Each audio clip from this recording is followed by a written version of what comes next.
In this one, we're going to be looking at stress.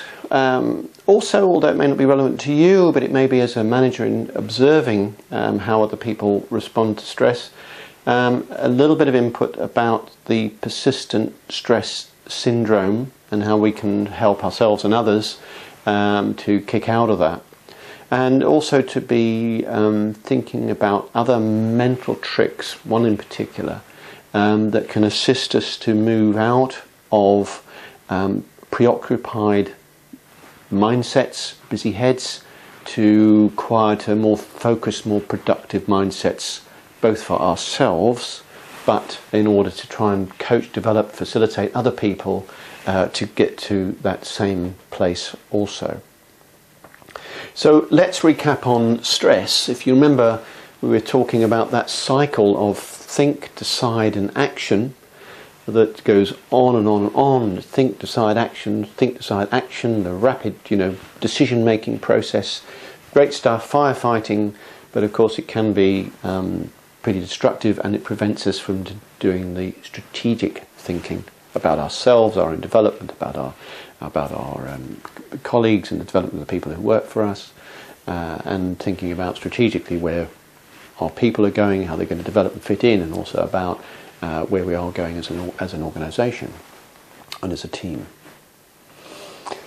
So what else can we do?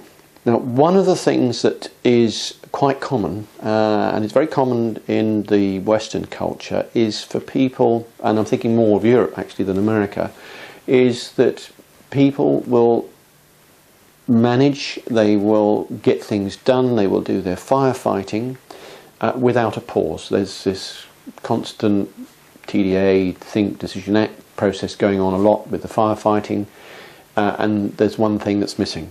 And that one thing that's missing very often is acknowledgement. Now, I'm not being sappy about this. I'm talking about self-acknowledgement rather than asking for acknowledgement from other people. But it's that asking oneself or telling oneself, I decided to do something, I did that thing, and I succeeded.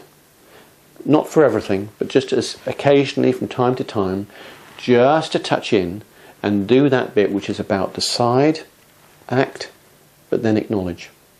Now, at its absolute worst, I had a friend of mine actually died as a result of not doing any of the acknowledgement piece. And this individual, Robin, was at the top of his game. He was publishing in specialist journals. He was managing one of the most important heritage sites in the world. He was fantastically connected at the senior level of the royal family, and fabulously connected. He was one of the most funny people, both with his impersonations of royalty, but impersonations of other people. He was hysterically funny. But he was, I suppose, missing that piece, that self-confidence, because what he was doing was thinking and deciding and acting, but he was never for sure, absolutely for sure, doing that acknowledgement piece that said, I did some research on this and I wrote an article, and it's my 15th article in this prestigious international journal, and I've done this and I've done this and I've done it. Never did that, any of that, absolutely for sure.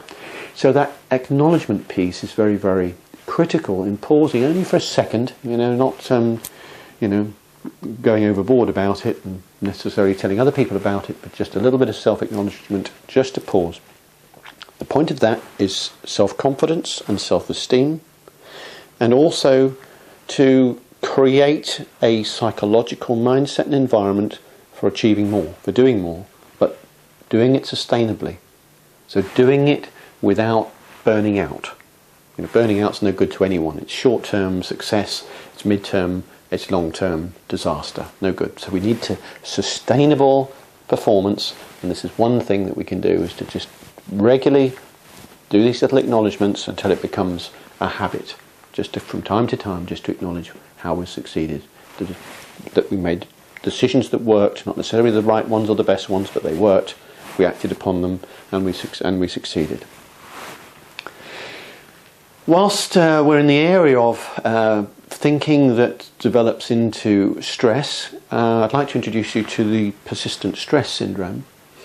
The diagram on the screen, probably more visible if you download it off the web, but basically if you were to look at it, and I've got a copy of it here, the stress level will go up at the bottom on the red line, the top line, and will just stay up there.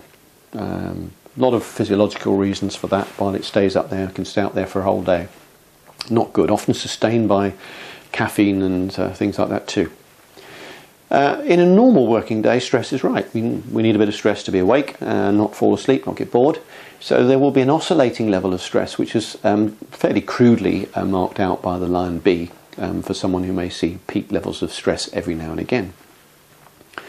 The important thing with persistent stress, and it may be people around you who are in this particular situation rather than yourself, is to say, well, how do we stop that? Now, there are lots of ways of doing it, but the one thing I want to pick out today in the context of this model is to think about that curve right at the beginning, because the curve right at the beginning is the same.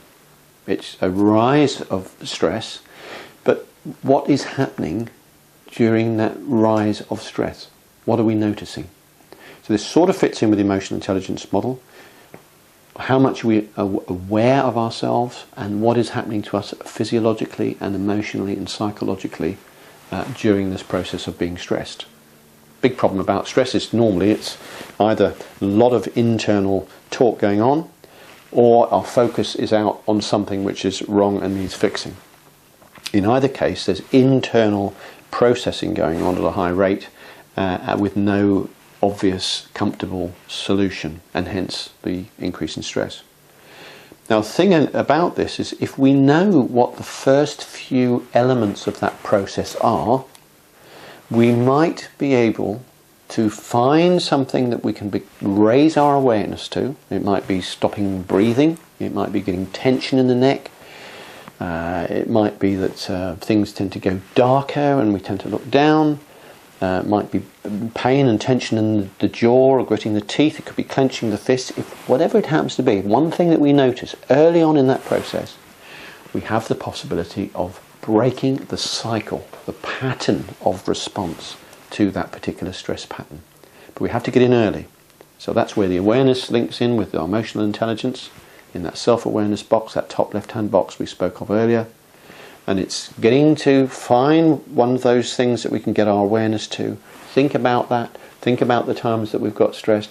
Think and feel what it's like to have that experience, and then to, instead of just noticing it, to do something else. In other words, to move our focus to something else, or to do something else that we've already rehearsed in our mind. So I'll give you an example.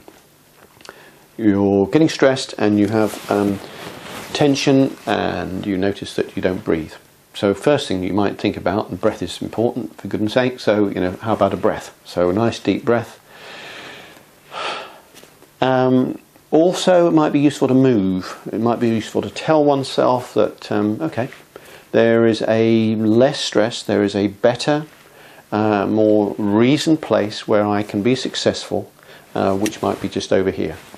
And as I move to that successful place where things are calmer, more rational, where I will do some research on part of the issue, and then another part, rather than necessarily being swamped by information, break it down. When I go to that space, that's what I'm going to do, and that's where I'm successful. So there's if you like, a biofeedback loop of actually moving to a place of success and calm. It's a trick, simply a trick, using biofeedback, using our psychology to create a useful mindset. So that's one thing we can do. The other thing which we can do is to think about, is to shift attention.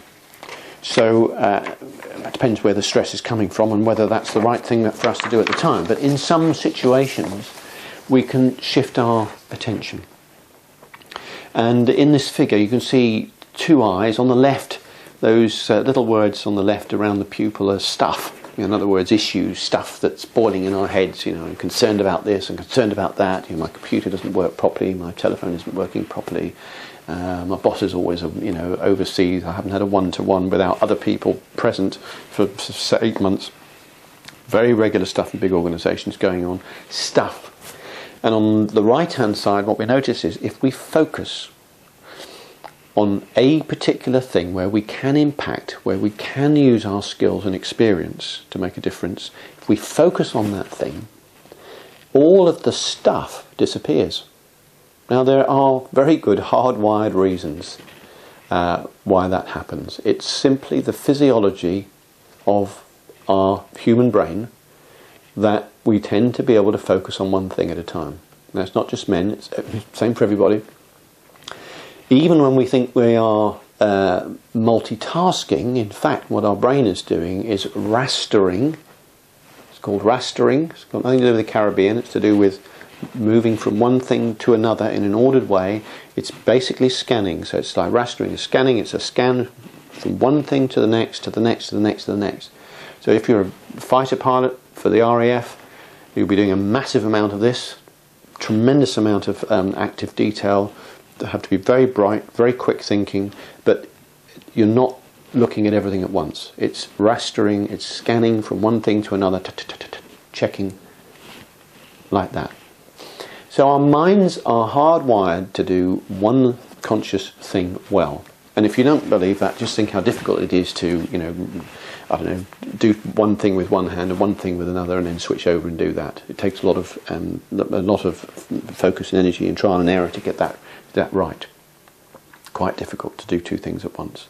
And also, if you think about driving, for example, if you happen to be a driver or you get driven by other people, something happens, your cyclist is on the pavement, they fall off the pavement into the road, you swerve, you may have had a radio on, you might have been having a conversation. At the moment the cyclist comes into the road, the radio, it does not exist. And then when the adrenaline levels go down, a few minutes later, suddenly you realise that the radio is on and there's music or there's Radio 4, whatever it happens to be. Your awareness moves back to the fact there's a radio on and you weren't even aware of it. It's disappeared completely. Just another illustration of how our brains are completely hardwired for single tasking, whatever it is that people may tell you differently. Before we leave this video, I want to return just very, very briefly just to highlight the area of self-inquiry, because as leaders we're not just developing others, we're not just facilitating and developing others, we are creating and developing ourselves. Very important to be able to do that. And one of the things we can do usefully is to create a self-inventory. What are we good at? What have we achieved? And what are we paid to do? What are we paid to do now? And we referred to this earlier in one of the earlier videos. What are we paid to do? Where are our skills and how can those best be applied? It's thinking strategically about those sorts of things that can help us to move on as leaders, become more calm and pragmatic, more self-confident, to have more self-esteem, and to be more effective in what we do.